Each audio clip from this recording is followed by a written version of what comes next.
AssetEdge is an automated fixed asset management system that is entirely integrated into Intacct.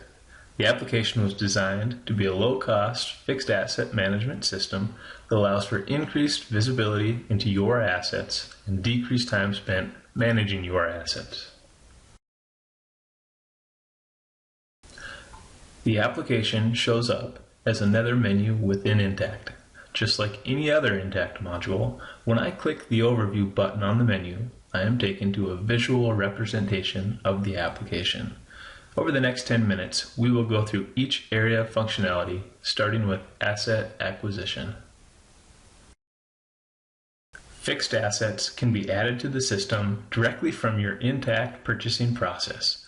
This integration typically happens at the vendor invoice, but can happen at any step in the purchasing process. To demonstrate this functionality, I'm going to create a new vendor invoice. Complete the vendor invoice as you normally would.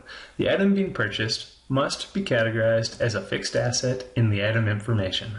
Click the fixed asset checkbox, then post the transaction to create a new AP bill and in turn a fixed asset.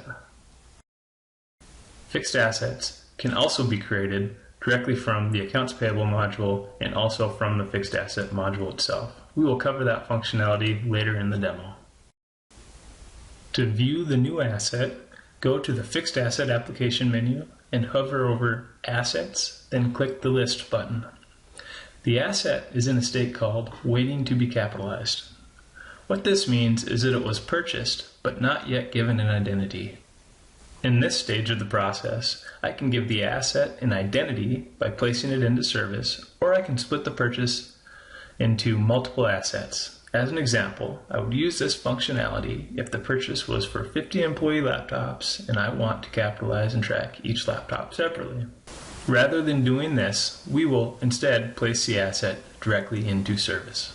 When placing an asset into service, I need to give the asset a name and then assign the asset an asset class.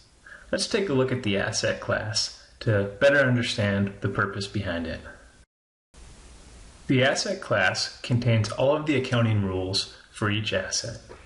The asset class specifies the depreciation expense account, accumulated depreciation account, depreciation method, as well as the life of the assets that exist within the asset class itself.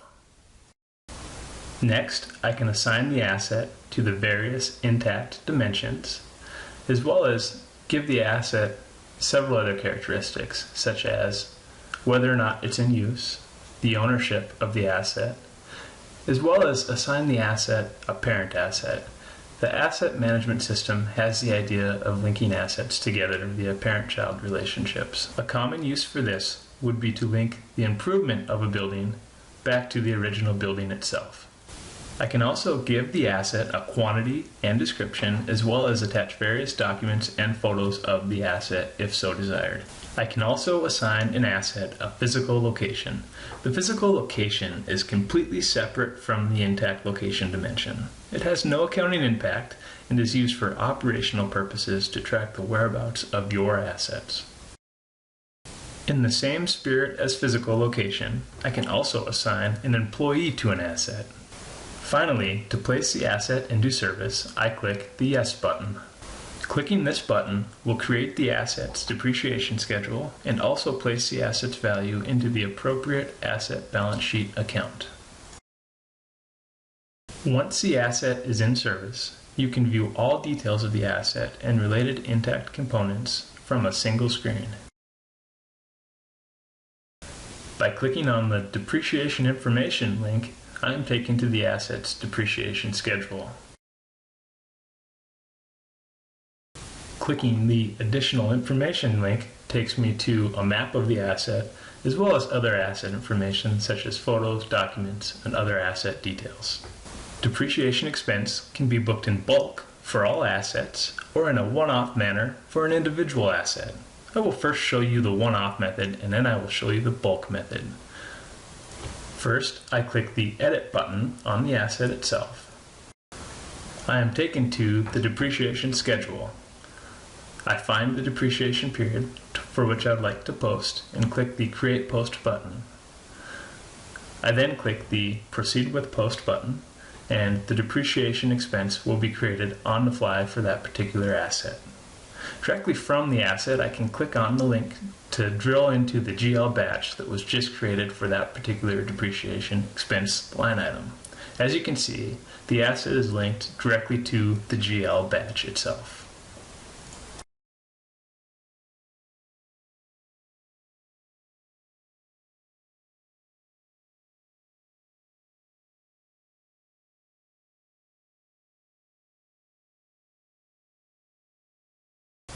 The second, and more commonly used depreciation posting method is the bulk depreciation expense post.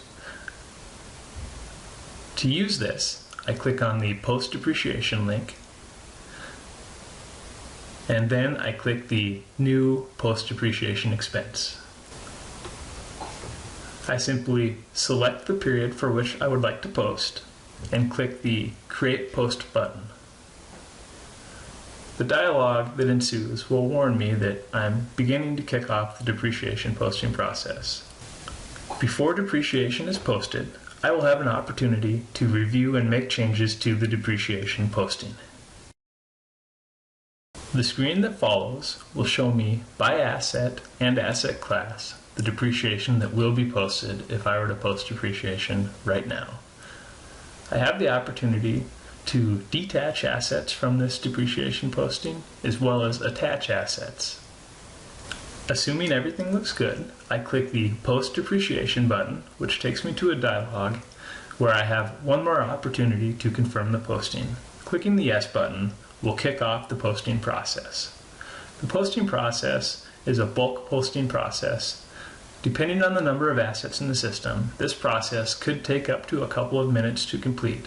There's no need to sit and wait and watch the posting happen. You can go and complete other tasks, and the posting will occur regardless of whether or not you are watching the screen. In this case, we're going to watch the posting complete. When the post depreciation completes, I'm taken to a screen that allows me to view the post depreciation as it occurred directly in the general ledger. I can view the post depreciation by asset class and visually via graphs, and I can also click on the detailed posting data and view the post depreciation in detail level by asset class or by looking at all assets themselves. You can see each asset is linked to an individual GL entry. If I click on one of the GL entries, clicking on a GL entry allows me to drill into the GL entry that was created for each individual asset.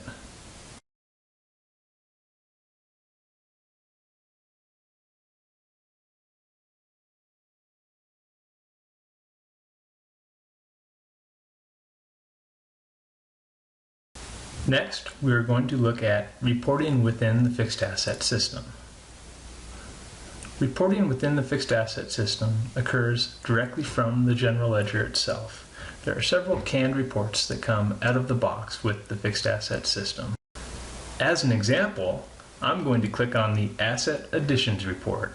This report then takes me to the Common Intacct report dialog where I specify start date, end date, and can filter on Intacct dimensions.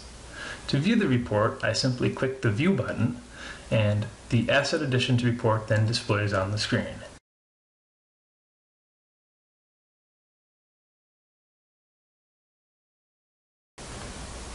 As I mentioned before, assets can also be created directly from the fixed asset system. To create a new asset, click the New Asset button and fill out the required asset details. I have the opportunity to create a capitalization entry directly from the fixed asset system by clicking the Other Capitalization Entry checkbox and selecting an offset GL account. Assets can further be created from a new accounts payable bill. To create an asset from an accounts payable bill, fill out the bill as you normally would and simply check the fixed asset checkbox in the bill entry screen. Adding the AssetEdge to your Intacct installation is a straightforward process. On the screen, you see a sample statement of work for a typical fixed asset implementation.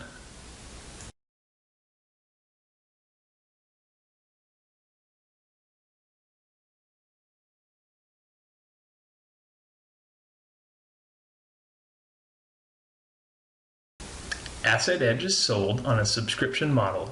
Pricing is based on the number of assets you are tracking within the system. To learn more about the application, visit www.josephevassetedge.com.